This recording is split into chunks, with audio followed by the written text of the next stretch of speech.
Creating things with resin can be a lot of fun. There are molds available to make jewelry, buttons, keychains, flower pots, and all sorts of fun things. This video is going to teach you how to make your own molds for your own custom projects. No matter what type of mold you use, store-bought or handmade, you'll want to have some around for your bigger resin projects like making resin tumbler mugs, coating paintings or furniture, or other resin projects where you may have an excess of resin after your pour. You never want to throw out excess resin. Even if you're using a non-toxic resin, it's not good for the environment. Waste never is. Plus, it's just a waste of money. So keeping extra molds on hand like this is just a good idea. I decided to make myself some especially fun molds that I could use with the extra bits of resin from all my tumbler mugs that I was working on. I knew I was going to be making a lot of mugs with several coats of resin, and you always end up with just like a little bit left in the cup. No matter how close you measure, it's really hard to get it exact. So you just end up with a little bit left over. So it's nice to have these molds that you can just slowly fill up with, a little bit here and a little bit there. And even if they don't look great, you can paint them or decorate them with glue and glitter and then coat them again with resin if you like. And they make a really lasting, cute garden accessory or decoration. You can put it in the window. There's lots of different things that you can make. All the little clay sculptures I'm going to make are really easy. This is pretty much my first sculpting project since high school, which was over 20 years ago. So even if you're a total beginner, don't worry. These molds I'm going to make are exceptionally easy. You can make whatever you want, but I made lots of little garden decor. I made a fairy door and then a little fairy door and some facial pieces to make some faces on trees, a ladybug, and a fake stick to make beaded wind chimes with. You're going to need some basic supplies for this project, some clay that doesn't harden, a basic set of sculpting tools, and depending on what size of items you're sculpting, you're going to need some containers to put them in to pour the molds in at the end. We're going to make single block molds with these designs, so try to keep them relatively simple. You'll be putting your sculpture in the bottom of the container and pouring the silicone over the top. When the silicone's all dry, you'll flip it over to use it and pour the resin right into the cavity. So when the resin is ready, you'll need to be able to pull it out of the mold. So keep this in mind when you're sculpting. I used some non-hardening modeling clay by Sargent, and it worked perfectly for this project.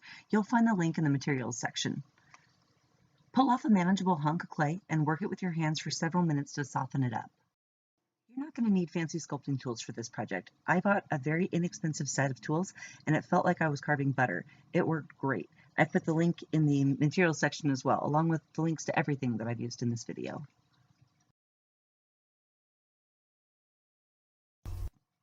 I enjoy making beaded sun catchers for friends, and hanging them from sticks looks pretty, but since in time they'll rot and break, I wanted to make a plastic version that wouldn't. This was probably the easiest one to sculpt. All I did was roll a log of sorts out of the clay, and then I rolled the clay log on a piece of wood on the very decking that I was sitting on. Then I just poked 3 holes in it. The piece of decking gave it the perfect texture to make it look like it was really a piece of wood. That way I can color it in with mica powder as a solid color, or I can still color it with glitter or something fun like that.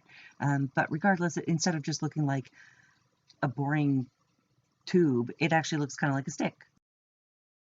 I've included a link to the beaded suncatcher tutorial in the materials section if you'd like to try that one out. These face molds honestly won't likely get used for resin, but they could be, and I made them at the same time, so I wanted to include them in this video.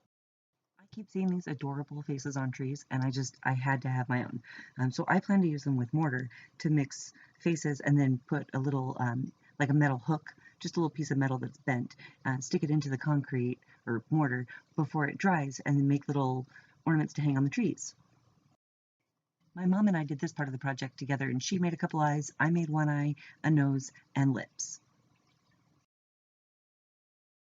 This fairy door was made for my second favorite mold. It's really easy to do, just make a basic door shape and press it against a piece of wood to make the texture. I flattened out another section of clay and cut it into thin strips to fashion the door trim and hinges, and rolled a tiny doorknob and keyhole. I also cut a door-shaped window from the door and turned it into a tiny fairy door itself.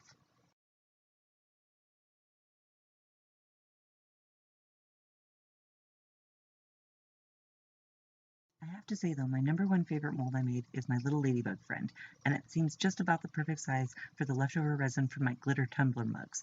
So I took to making matching bugs to go with many of the mugs that I gifted people. Just something little and fun for them to put in their garden or windowsill. I made a little rabbit too, but it's bigger and taller than the rest, so I didn't cast it with this lot. It will need to go in a much deeper container, probably a full mold kit in itself. So I'm going to do this one later.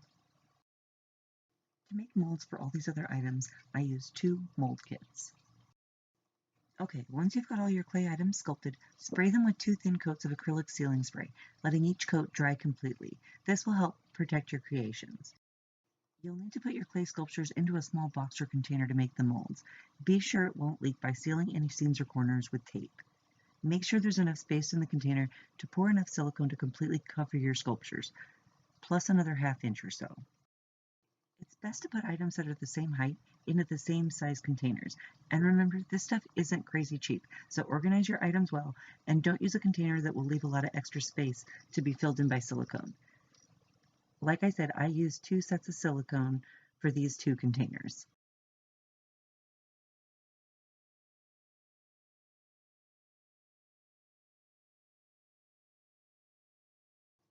I had a little extra room around my fairy door, so I threw in some small stones. That way I can make some cute little rocks to match my fairy garden. At least not want nut, right? Okay, on to the casting. I use the diamond-driven liquid silicone mold kit. Like the resin I use, it's a simple 1-to-1 ratio to mix this stuff up.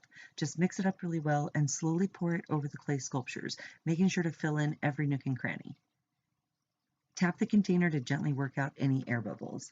Your silicone mixture needs to cover your items plus about a ½ inch. If yours falls short, don't worry. Just fill it as much as you can and top it off with another kit, even if it's days later after the first kit's set. The silicone will attach itself to your previous pour just fine. I know because this happened to me. The tip of my nose was sticking out and I had to order another kit. But mine worked out fine and so will yours. Don't panic if you have to order another kit.